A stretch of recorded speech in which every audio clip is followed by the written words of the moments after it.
अल्हम्दुलिल्लाह आज बनाओ हमको पीएम, इंशाअल्लाह मुल्क संभाल सकते हैं। आज बनाओ हमको सीएम, इंशाअल्लाह रियासत संभाल सकते हैं। आज हमको काउंसलर बनाओ, एमएलए बनाओ, मोहल्ले संभाल सकते हैं। सिर्फ नमाज पढ़ाना आता है। अगर आप ये समझते हैं ये आपकी हिमाकत है, हमको तो दुनिया संभालना आता है। ये अगर आप सोचते हैं कि हमको सिर्फ नमाज पढ़ाना आता है, अगर आप ये सोचते हैं हमको सिर्फ जुमे में 1 घंटा 45 मिनट बयान करना आता है, ये आपका पागलपन है, ये आपकी हिमाकत है, ये आपकी नादानी है, आपका भेजा खराब हो चुका है। हमको अल्हम्दुलिल्लाह फकर नहीं, शुक्र खुदा का अदा करते हुए तमाम उलमा का वकील बनकर कह रहा हूँ, तमाम उलमा का वकील बनकर कह रहा हूँ, हमको हर काम करना आता है। एक साहब मौली साहब से बड़ा जलते थे, कहते वैसे तो अब भी जलते, वो पता नहीं कि मौली साहब किसका क्या बिगाड़ते, क्यों मौली साहबों से जलते। वो आपको नहीं बोल रहा हूं मैं, कुछ हैं लोग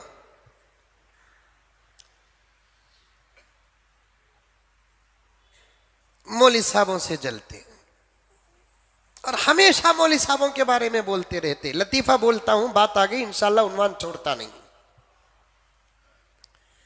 जबकि ये बात तय है उलमा अंबिया के वारिस है। पूरी उम्मत अंबिया के गुलाम, उलमा अंबिया के वारिस, पूरी उम्मत मेरे आका की गुलाम, अंबिया वारिस।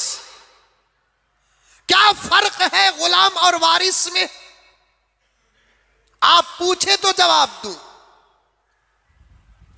गुलाम अपना ही तो होता है, लेकिन फिर भी वो बाहर का है, उसकी एक हद होती है दाखिले की, लेकिन वारिस की एक हद नहीं होती दाखिले की, वो बहुत अंदर तक दाखिल हो सकता है। आप आशिक हैं, उलमा वारिस हैं, आप गुलाम हैं, उलमा वारिस हैं। वारिस बेटे को बोलते हैं। हमारी अपनी प्रॉपर्टी, हमारी अपनी जायदाद, हमारे अपने मालियात पर 100% जिसका इख्तियार और अधिकार होता है, हमारे बाद जो संभालता है, उसको कहते हैं वारिस, उसको कहते हैं वारिस। इनसे मोहब्बत करो, इनसे प्यार करो। ये नबिया के वारिस हैं, ये नबी के वारिस हैं, नबी ने खास दुआ दी है, इनसे कभी हसद करना नहीं, इनसे कभी जलना नहीं, इनसे बग़ज़ करना नहीं, इनकी कभी बेइज्जती करना नहीं, बेहुरमती करना नहीं, इनके सामने आंख से आंख मिलाकर बात करना नहीं, इनका जितना हो सके अदब करना। लेकिन आज उम्मत में ये बात मफखूद है, उम्मत में ये बात नहीं है। इतने इतने उठकर भी उलमा को मशवरे देते हैं जिनको अलिफ बा ता सा की पहचान नहीं, वो उलमा को ताने देते हैं, उलमा के बारे में जो जुबान से आया कहते हैं। अभी अखबार में पढ़ रहा था, एक साहब कह रहे हैं उलमा का वर्कशॉप होना, उलमा का वर्कशॉप होना। वर्कशॉप का मतलब क्या?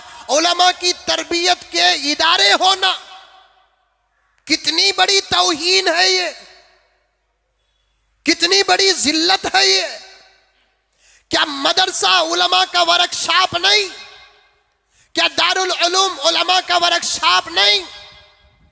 क्या मदरसे अरबिया उलमा का वर्कशॉप नहीं? ये लीडरान कहते हैं उलमा का वर्कशॉप होना, और ये बात सिर्फ मुसलमानों में पाई जाती है। डूब के मरने का वक्त आ गया, उलमा की तरबियत की बात करते हो, कान खोल कर सुन लो। खुदा करे कि आवाज बहुत दूर तक चले जाए। अल्लाह तबारक व तआला मेरे अंदर इखलास अता फरमाए। अगर इस जमीन में इस वक्त उलमा की अगर तरबियत नहीं हुई तो फिर किसकी हुई?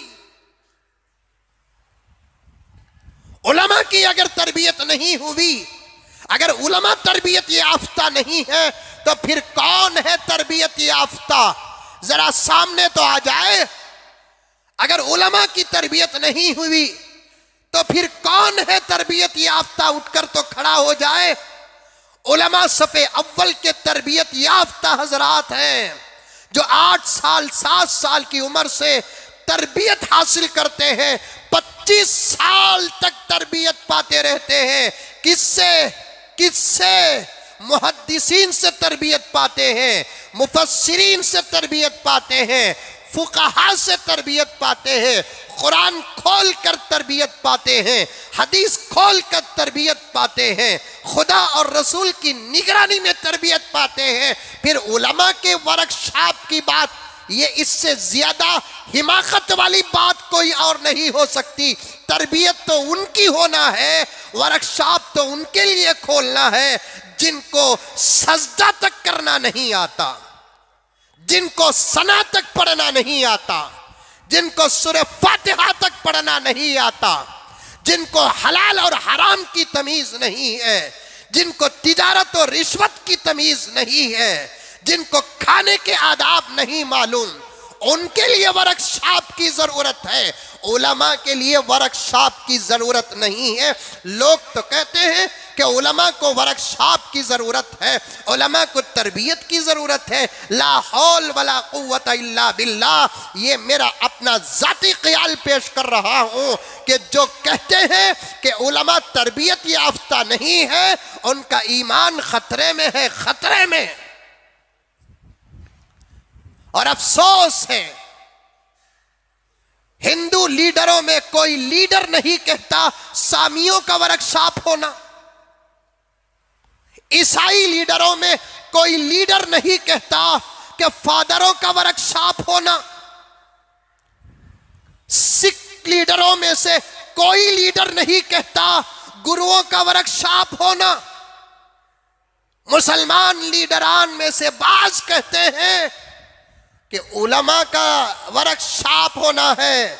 खोल कर तो देखो, हमारी तरबियत होगी या आपकी तरबियत इंशाअल्लाह हम करेंगे।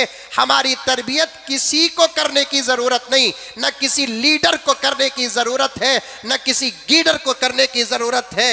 हमारी तरबियत हमारे असातिज़ा किए हैं और हमारी तरबियत हमारे असातिज़ा कर रहे हैं। यही तरबियत हमारे लिए काफ़ी है, दुनिया में कामयाब होने के लिए भी, आखिरत में कामयाब होने के लिए भी यही हमारे लिए तरबियत काफ़ी है। अगर आपको तरबियत की ज़रूरत है तो ये 6-7 साल का बच्चा जो तड़प लेकर आता है वो लेकर आओ। उलमा जहां जूतियां छोड़ते हैं वहां बैठो, इंशाअल्लाह ताला चंद दिन नहीं गुजरेंगे तुम्हारी भी तरबियत हो जाएगी, तुम्हारी भी तरबियत हो जाएगी। अब उलमा के लिए वर्कशॉप खोलने की जरूरत नहीं है, उलमा को वर्कशॉप खोलने की जरूरत है। उलमा के लिए वर्कशॉप खोलने की जरूरत नहीं है, उलमा को वर्कशॉप खोलने की जरूरत है। अब हम सिर्फ जुमे के बयानात करते हैं, इसी को हमने बहुत बड़ा काम समझ गया है। इसके अलावा कौम की और तरबियत की ज़रूरत है, मस्जिदों के जिम्मेदारों के वर्कशॉप की ज़रूरत है, काउंसलरों के वर्कशॉप की ज़रूरत है, एमएलओ के वर्कशॉप की ज़रूरत है, एमपीओ के वर्कशॉप की ज़रूरत है, ताजिरों के वर्कशॉप की ज़रूरत है। ये और बात है उलमा को खुलने नहीं देते, वरना वर्कशॉप को तो इनकी ज़रूरत है, हमको वर्कशॉप की ज़रूरत नहीं है। काउंसलरों की तरबियत नहीं हुई, इसीलिए तो मंदिरों में जाकर बट लगा रहे हैं। एमएलओ की तरबियत नहीं हुई, मंदिरों में जाकर हाथ और नारियल फोड़ रहे हैं। एमपीओ की तरबियत नहीं हुई, गैरुल्लाह के सामने सजदा कर रहे हैं, आग की पूजा कर रहे हैं। वर्कशॉप की उनको ज़रूरत है या वर्कशॉप को उलमा की ज़रूरत है? ये तकिए में सर रख कर रात के अंधेरे में बीवियों से जुदा होकर सोचे, इंशाअल्लाह ताला बात समझ में आ जाएगी। हमारे लिए वर्कशॉप की जरूरत नहीं है।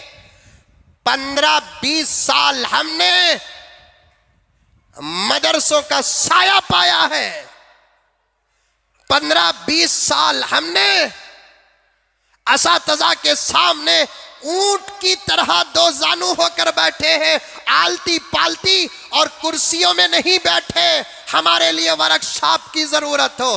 15 साल हमने हमारे माँ बाप के जूते नहीं, उस्ताद मोहतरम की जूतियां सर में उठाई है। 15 साल हमने हमारे असातिज़ा की खिदमत की है। 15 साल हमने वक्त जबकि हमारी ऊपर नमाज फर्ज नहीं हुई, नमाजों को हमने पढ़ा है। तहज्जुद हम पर जरूरी नहीं थी, हमने तहज्जुद पढ़ी है। हमारे लिए वर्कशॉप की जरूरत नहीं है दोस्तों, तुम्हारे लिए वर्कशॉप की जरूरत है, तुम्हारे लिए तरबियत गाह की जरूरत है, तुम्हारे लिए औलिया की मजलिस की जरूरत है, तुम्हारे लिए उलमा की जरूरत है, खौफे खुदा की तुमको जरूरत है, इश्क रसूल की तुमको जरूरत है, हलाल और हराम के इम्तियाज की तुमको जरूरत है, उलमा को जरूरत नहीं। कहीं कहीं कोई एक आलिम, एक लाख में एक आलिम, 1 लाख में एक आलिम, 1 लाख में एक आलिम अगर कोई भूल कर देता है, उसकी भूल को पूरे उलमा पर उड़ा नहीं सकते। उलमा अल्हम्दुलिल्लाह इल्म से आरास्ता है, अमल से परास्ता है, तकब्बुर से दूर है, गुरूरी से दूर है, फकर से दूर है, खौफे खुदा से सरशार है, इश्क़ नबी से आबाद है। उलमा को वर्कशॉप की जरूरत नहीं है, वर्कशॉप तो आवाम को जरूरत है। यहाँ तक कि ऑटो चलाने वालों के लिए भी वर्कशॉप की जरूरत है, टेलरों को वर्कशॉप की जरूरत है, दुकान चलाने वालों को वर्कशॉप की जरूरत है, काउंसलरों को, एमएलओ को, एमपीओ को, मस्जिदों के सदरों को, सेक्रेटरियों को, दरगाहों के जाहिल सज्जादा नशीनों को वर्कशॉप की जरूरत है। उलमा को वर्कशॉप की जरूरत नहीं है। जो मिंबर पर अरे नमाज में आगे करता है, उसकी वर्कशॉप की जरूरत क्या है? लोग कहते मुंह में क्या आता, आगे पीछे देखते नहीं, कह देते हैं। अफसोस है, अफसोस। अल्लामा इकबाल का शेर है, शेर याद नहीं, मफहूम याद है। नमाज में सिर्फ अगर इमाम को आगे करोगे तो कौम कभी आगे नहीं होगी। अपनी जिंदगी के हर मसले में इमाम को आगे रखो, कौम आगे हो जाएगी। आई बात समझ में? सिर्फ 2 रकात नमाज, 4 रकात नमाज, 3 रकात नमाज में ताबे इस इमाम के हाथ बांधने से कभी तुम कामयाब और आगे नहीं बढ़ोगे। सिर्फ तुम्हारी नमाज अदा हो सकती है, जिंदगी अदा नहीं हो सकती। जिंदगी अदा होने के लिए आपके हर मसले में आप अपने अपने उलमा को आगे रखना पड़ेगा, तब जाकर आप लोग कामयाब होंगे। ये जुमले वापस लो, वापस लो, वापस लो। रमजान है, मैं इन बहसों में पढ़ना नहीं चाहता, वरना मैं भी मीडिया को बुलाकर बराबर जवाब देता। वर्कशॉप की उलमा को जरूरत नहीं, वर्कशॉप की तो कौम को जरूरत है, कौम के लीडरों को जरूरत है। हमारी अब कोई तरबियत करने की फिक्र न करे। हमारे असातिज़ा अब भी बुलाते हैं, हम जरूर जाएंगे। हमको अब किसकी तरबियत की जरूरत है? अल्हम्दुलिल्लाह आज बनाओ हमको पीएम, इंशाअल्लाह मुल्क संभाल सकते हैं। आज बनाओ हमको सीएम, इंशाअल्लाह रियासत संभाल सकते हैं। आज हमको काउंसलर बनाओ, एमएलए बनाओ, मोहल्ले संभाल सकते हैं। सिर्फ नमाज पढ़ाना आता है। अगर आप ये समझते हैं ये आपकी हिमाकत है, हमको तो दुनिया संभालना आता है। ये अगर आप सोचते हैं कि हमको सिर्फ नमाज पढ़ाना आता है, अगर आप ये सोचते हैं हमको सिर्फ जुमे में 1 घंटा 45 मिनट बयान करना आता है, ये आपका पागलपन है, ये आपकी हिमाकत है, ये आपकी नादानी है, आपका भेजा खराब हो चुका है। हमको अल्हम्दुलिल्लाह फकर नहीं, शुक्र खुदा का अदा करते हुए तमाम उलमा का वकील बनकर कह रहा हूँ, तमाम उलमा का वकील बनकर कह रहा हूं, हमको हर काम करना आता है, इसलिए कि हमने अबू बकर की खिलाफत को पढ़ा है, उमर की हुकूमत को पढ़ा है, उस्मान की अमारत को पढ़ा है, अली की हुकूमत को पढ़ा है, उमर बिन अब्दुल अजीज की हुकूमत को पढ़ा है। हमको क्या नहीं आता? अल्हम्दुलिल्लाह सुम्मा अल्हम्दुलिल्लाह, हर जायज काम खुदा की कसम करना आता है। लेकिन अफसोस, अफसोस के इस वक्त के कौम के लोग चोरों पर तो भरोसा करते हैं लेकिन उलमा पर भरोसा नहीं करते, डाकुओं पर भरोसा करते हैं, उलमा पर भरोसा नहीं करते, रिश्वतखोरों पर भरोसा करते हैं, उलमा पर भरोसा नहीं करते, यतीमों, बेवाओं, मिस्कीनों, मजलूमों, मुहताजों के पैसे हड़प करके डकार ना लेने वालों पर तो भरोसा करते हैं लेकिन उलमा पर भरोसा नहीं करते। ऐ कर्नाटक के मुसलमानों, ऐ हिंदुस्तान के मुसलमानों, एक मर्तबा इस मुल्क के उलमा पर भरोसा करके देखो, खुदा की कसम अगर तुमको अबू बकर की खिलाफत का जमाना याद ना आ जाए तो पूछ लेना, उमर की खिलाफत का जमाना याद ना आ जाए तो पूछ लेना, उस्मान की सकावत का जमाना याद ना आ जाए तो पूछ लेना, अली की हुकूमत का जमाना याद ना आ जाए तो पूछ लेना, अमीर माविया की अदालत का जमाना याद ना आ जाए तो पूछ लेना, उमर बिन अब्दुल अजीज की इंसाफ और अदल हुकूमत का जमाना याद ना आ जाए तो पूछ लेना। क्यों? इसलिए कि इस धरती में जितने लोग हैं उसमें जितने अल्लाह से मोहब्बत करने वाले, अल्लाह पर ईमान लेकर आने वाले, अल्लाह तबारक व तआला को मानने वाले हैं। कुरान कहता है मेरे जज्बात नहीं, कुरान कहता है मेरे अल्फाज नहीं, अल्लाह तबारक व तआला फरमाता है मेरे जितने बंदे हैं उन तमाम बंदों में मेरे से सबसे ज्यादा डरने वाले मेरे बंदों में उलमा हैं। जो खुदा से जितना डरता है उसकी जिंदगी उतनी ही ज्यादा मोहतात होती है।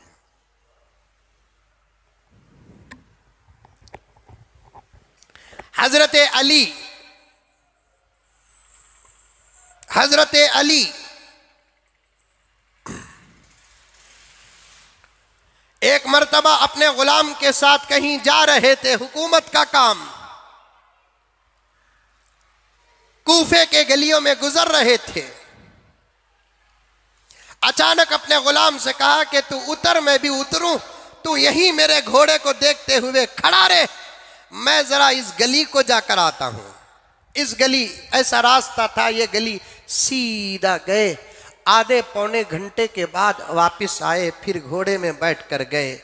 अरब और अतराफो अकनाफ की ज़मीन की गर्मी का तो आपको अंदाज़ा होगा, आप सुने होंगे, ज़बरदस्त गर्मी। गुलाम ने देखा कि बहुत दूर अमीरुल मोमिनीन चल कर गए और फिर चल कर वापिस आए। बड़े अदब के साथ पूछा, अमीरुल मोमिनीन उतनी दूर जाकर आप आए, सवारी में नहीं गए, क्यों? अली ने कहा करमल्लाहु वजहा, प्यारे मेरे बचपन का एक दोस्त यहां रहता है, गुजरता था तो याद आ गया, मुलाकात करने का इरादा हुआ तो इसलिए मैं मुलाकात करके आया। अमीरुल मोमिनीन आपका दोस्त यहां? जी हमारा दोस्त यहां। और इतनी दूर चलकर गए, क्यों सवारी में नहीं गए? आज से तू आजाद। खाली गुलाम का यह सवाल आया, इतनी दूर गए आप, चलकर गए, सवारी में क्यों नहीं गए? अमीरुल मोमिनीन ने अपने गुलाम से कहा, आज से तू आजाद, तेरा मेरा जुड़ नहीं सकता। गुलामों पर रहम करम करने की बात मेरे आका न देते तो तुझे मैं खूब मारता। गलत मशवरा देता है, गलत बात करता है, समझता नहीं। मैं निकला था हुकूमत के काम से, दोस्त मेरा यहां है, मेरा जाती काम है, मेरे जाती काम के लिए मैं हुकूमत का घोड़ा कैसे इस्तेमाल कर सकता हूं? इसलिए यही घोड़े को रोका। वो अमानतों के वाक़ियात हमारे पास है, हमें वर्कशॉप की जरूरत नहीं है। वर्कशॉप की जिसे जरूरत है उसके लिए खोले, तरबियत करने के लिए इंशाअल्लाह ताला उलमा आएंगे। नौजवानों का वर्कशॉप खोलो, लड़कियों की शर्म और हया का वर्कशॉप खोलो, अमानत का वर्कशॉप खोलो, सदाकत का वर्कशॉप खोलो, इबादतों का वर्कशॉप खोलो, उलमा का वर्कशॉप। वो भी क्या बोलते हैं बाज लोग, मौलवी साहब को बयान करना नहीं आता। कहते क्या मोहम्मद रफी के भी, किशोर कुमार के गाने गाना आता? मौलवी साहब को बयान करना नहीं आया तो प्यारे फिर किसे आता?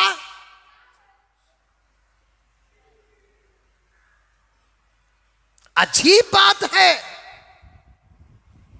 बैठते ही आलिम बोलता नहीं, मदद खुदा की लेकर भीख मांग कर बोलता है। जितना सारी दुनिया में इनखिलाब आया इन्हीं उलमा की जुबानों से आया है ना। फिर उलमा को अगर बयान न करना आए तो फिर किसे बयान करना आएगा? बात आ गई तो अर्ज कर रहा हूं, आगे चलेंगे इंशाअल्लाह ताला। अहम मौजू पेश करना है। खुदा मेरे वक्त में बरकत दे दे। मोहब्बत करेंगे उलमा से, करेंगे उलमा से मोहब्बत।